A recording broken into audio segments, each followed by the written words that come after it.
Jerry is famous for being a cowardly man who won't hesitate to leave his family and hide when anything remotely looking like danger appears.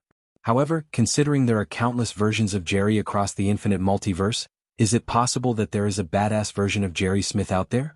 The answer is yes. In fact, there are actually several badass Jerrys who have appeared throughout the story. But first, how do you define what it means to be a badass? If it's all about physical strength, then there's the Jerry who got bitten by an Easter bunny in the 4th episode of Season 8. After that unfortunate incident, his muscles grew exponentially along with his strength. He can easily jump higher than 2-story houses and beat up a group of angry men without breaking a sweat. He does transform into a full-blown Easter bunny and lose his sense of self at the end though. If badass is all about mental fortitude and authority over others, then there's the boss Jerry from Season 8, Episode 8.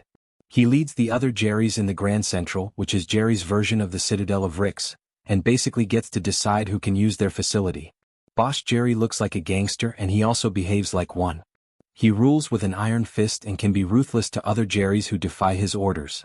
However, while it's true that he is one of the most dominating Jerrys in the multiverse, his physical strength is no different from a regular Jerry. Which brings us to the true badass version of Jerry Smith. He appeared back in Season 1, specifically Episode 6. This is the episode where Rick and Morty accidentally turn everybody into Cronenberg monsters. Jerry started the episode as his usual cowardly self. But when the monsters began to invade the city and even threatened his dear wife, something awakened within him. He found the courage and brutality that had been hiding in his psyche all this time. He picked up crowbars, a baseball bat, a machete, anything that could become a weapon, and bashed every monster he saw with all his might. Rick and Morty ended up ditching that reality, leaving Beth, Summer, and Jerry behind.